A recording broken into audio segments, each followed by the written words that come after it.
والے ہیں, توحید والے ہیں. اب انہوں نے کیا کیا ذرا سنیں. سعودیہ میں ہمارے جو بزرگوں کی مزاریں ہیں, جو مقدس مقامات ہیں, ان کو ڈھایا گیا اور ڈھا کر یہ بتایا گیا کہ یہ جو ہے سب کفر و شرک کے اڈے ہیں. ہمارا اگر بس چلے تو ہم تو ہندوستان کی بھی قبروں کو ڈھا ڈالے, کیونکہ رسول اللہ کا یہی پیغام ہے کہ قبروں کو ڈھا دو. پہلے میں وہ جھلکیاں دکھاؤں کہ وہ مقدس مقام جو ہمارے لیے بڑے قابل تعظیم ہے, اس کے ساتھ انہوں نے کیا سلوک کیا. اور یہ عجیب بد دماغ بدو قوم ہے یہ عرب کے نجدی. دنیا کی جتنی ممالک ہے دنیا میں, ہر ملک میں ایک ڈپارٹمنٹ ہوتا ہے, آپ نے سنا ہوگا آرکولوجیکل ڈپارٹمنٹ, سنا ہے نا آپ نے, آثار قدیمہ. اس ڈپارٹمنٹ کا کام کیا ہوتا ہے؟ گورنمنٹ کا ایک ڈپارٹمنٹ, ایک شعبہ ہے, یہ اپنی تاریخ کو کھوجتا ہے, اپنے بزرگوں کی تاریخوں کو تلاش کرتے ہیں, کھوج کے لاتے ہیں. دنیا میں ہر ملک نے ایک ڈپارٹمنٹ بنایا, آرکولوجیکل کا ڈپارٹمنٹ, تاکہ تاریخ کو تلاش کیا جائے. مگر یہ دنیا کے پہلے بدبخت ہیں جو اپنی تاریخ کو اپنے ہاتھ سے مٹا رہے ہیں. یہ دنیا کے پہلے بد دماغ ہیں. آئیے انہوں نے کن کن چیزوں کے ساتھ کیا سلوک کیا ذرا دیکھیں. یہ نبی پاک صلی اللہ علیہ وسلم کی ولادت کی جگہ ہے, جہاں سرکار صلی اللہ علیہ وسلم کی تشریف آوری ہوئی تھی. اہل سنت یہاں جاتے تھے, میلاد النبی میں سلام پڑھتے تھے.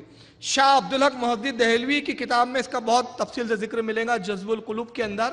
وہ فرماتے کہ اہل عرب کا دستور ہے کہ میلاد النبی کی رات پہ رسول اللہ کے جائے پیدائش پر جا کے رات بھر میلاد پڑھتے ہیں. یہ بزرگوں سے ثابت تھا. ان بدبختوں نے وہاں ایک لائبریری بنا دی اور وہاں پابندی لگا دی, میلاد النبی کے وقت یہاں تالا لگا دیا جاتا ہے. دو بدبخت پولیس والے کھڑے ہو جاتے ہیں, دو چار, چلو بھاگو یہاں, شرک شرک شرک. ہاں جی, یہ سب نہیں. یہ رسول اللہ کی ولادت کی جگہ ہے, وہاں انہوں نے ایک مکتب قائم کر دیا. آگے آئیں. یہ حضرت آمنہ رضی اللہ تعالیٰ عنہ کا مکان ہے, جہاں سرکار کا بچپنا گزرا ہے. یہ پورا ڈھا کر کھنڈر بنا دیا گیا. ترکی حکومت تک اس کی حفاظت کی جاتی رہی, مگر ان بدبختوں نے اس کو ڈھا کے ختم کر دیا. اس کے بعد آئیے, یہ حضرت ابو ایوب انصاری رضی اللہ تعالیٰ عنہ کا مکان ہے, جہاں ہجرت کے بعد سرکار سب سے پہلے تشریف لائے تھے. یہ 2 منزلہ مکان جو طب اول حمیری نے بنایا تھا, اور حضرت ابو ایوب انصاری طب اول حمیری کے زمانے کے جو بہت بڑے عالم تھے, ان کی نسل سے تھے. نسل در نسل وہ ان کی وراثت میں آیا. اللہ کے نبی ہجرت کے بعد یہاں تشریف لائے, یہاں قیام رہا رسول اللہ کا. یہ مکان متبرک تھا, زائرین زیارت کی غرض سے جاتے تھے, ڈھا کے کھنڈر میں تبدیل کر دیا گیا ہے. یہ حضرت امام زین العابدین رضی اللہ تعالیٰ عنہ کا مکان ہے. یہ امام زین العابدین کے مکان کو بھی بالکل نصف و نابود کر دیا گیا ہے. یہ جنت البقیع ہے. 1925 تک جنت البقیع کی یہ کیفیت تھی. یہ جو بڑا قبہ آپ کو رائٹ ہینڈ میں نظر آ رہا ہے, یہ قبۃ اہل البیت کہلاتا تھا. یہ اس میں جناب فاطمۃ الزہرا رضی اللہ تعالیٰ عنہ, حضرت عباس, امام جعفر صادق, امام حسن وغیرہ کی مزاریں تھی. یہ جنت البقیع پرانے اس کی تصویریں اس شکل میں تھا, اور اس کے بعد ان نجدی حکومت نے ڈھایا اور ڈھا کے اس کو آج اس کیفیت میں کر دیا ہے.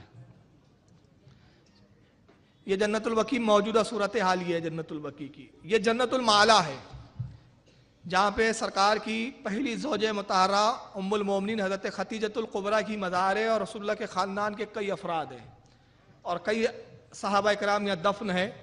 یہ جنت المعلا کا قبرستان پہلے اس شکل میں تھا, نجدی حکومت نے اس کو ڈھایا اور ڈھا کے اب اس حالت پہ ہے یہ.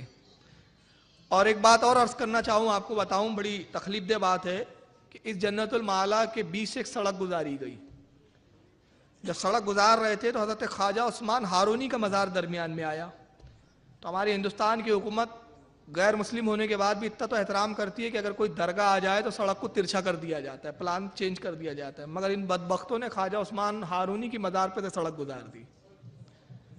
یہ حضرت آمنہ رضی اللہ تعالیٰ سرکار کی والدہ محترمہ کی مزار ہے, جس کو ڈھا کر انہوں نے نصف و نابود کر دیا, اور یہاں کچروں کے انبار ڈالنے شروع کر دیے. اور اس کے تعلق سے آج سے تقریباً 10 سال پہلے پاکستان کے ایمبیسی کے 2 یا 3 لوگ گئے تھے. میرے پاس اس کی پوری وہ ہے باقاعدہ پروف. جب وہ وہاں فاتحہ پڑھ رہے تھے تو وہاں کے نجدی پولیس والوں نے ان کو پکڑ لیا. ان کو معلوم نہیں تھا یہ پاکستان ایمبیسی کے ہے. پکڑنے کے بعد ان کو لے آ کے وہ قاضی کے سامنے پیش کر دیا کہ یہ قبر پہ شرک و بدعت کر رہے تھے. اتفاق سے ان کو عربی آتی تھی, انہوں نے عربی میں گفتگو کی. تو قاضی نے کہا کہ یہ ایک کافرہ کی مزار ہے معاذ اللہ, اور وہاں پہ جانا جو ہے وہ کفر و شرک ہے. انہوں نے کہا پاکستان ایمبیسی کے ہماری بات کروائی جائے پاکستان ایمبیسی سے. انہوں نے پہلے یقین نہیں کیا, 2 دن ان کو جیل میں لاک اپ میں رکھا. اس کے بعد قاضی سے بہت بحث ہوئی ان کی. جب انہوں نے فون کرایا, معلوم ہوا واقعی پاکستان سے ان کا تعلق ہے, تو کہا کہ اب یہاں سے چپ چاپ سیدھا چلے جاؤ, ورنہ ہم تم کو غائب کر دیں گے, پھر دیکھ لیں گے جو ہونا ہے ہوگا. وہ جب آئے تو انہوں نے ہندوستان, پاکستان, بنگلہ دیش جہاں جہاں اہل سنت ہے بڑے بڑے اداروں میں باقاعدہ اس کی رپورٹنگ بھیجی.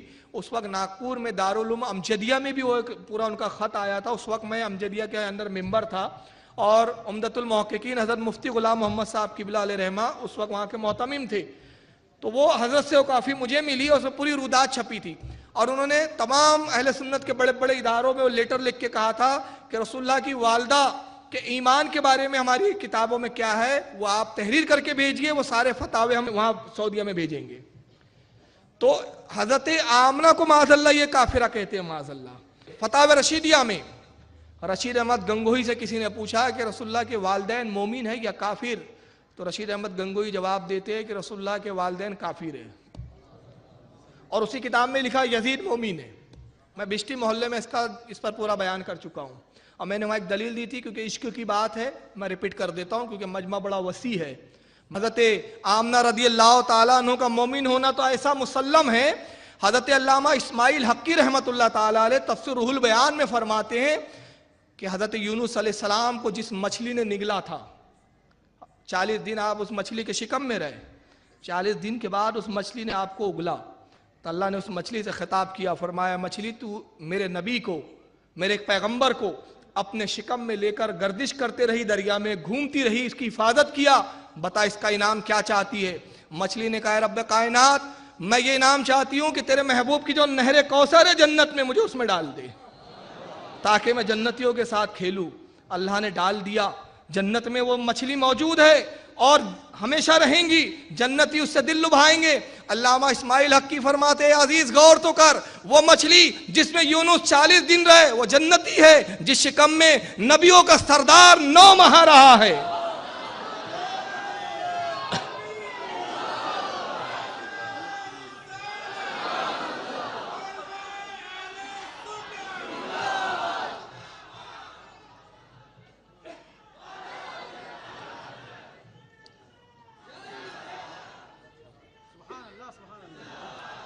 جس شکم میں 9 ماہ نبیوں کا سردار رہا ہو, اس شکم کو تم جہنمی کہتے ہو, شرم نہیں آتی؟ اور تمہیں اپنے کافر کہنے کا بڑا درد ہوتا ہے. جب ہم کہتے ہیں کہ امام احمد رضا نے تمہیں کافر کہا تو کہتے ہیں کافر کو بھی کافر نہیں کہنا چاہیے. اچھا یہ منہ اور مسور کی دال, ارے تم تو ایسے بدتر کافر ہو, ایسے بدترین کافر ہو. حسام الحرمین میں حضرت علامہ ابو صالح رحمۃ اللہ علیہ فرماتے ہیں یہ ایسے بدترین کافر ہے کہ کافر کو بھی ان کی صحبت سے بچاؤ, کیونکہ آج کافر ہے, توفیق دیا اللہ نے تو ایمان لے آئیں گا, جنتی ہو جائے. ان کی توفیق میں کلمہ پڑھ بھی لیا تو اور جہنم کے گڑے گار میں چلا جائیں گا, کہیں کا نہیں چھوڑیں گے یہ لوگ. تو یہ مقدس مقامات کے ساتھ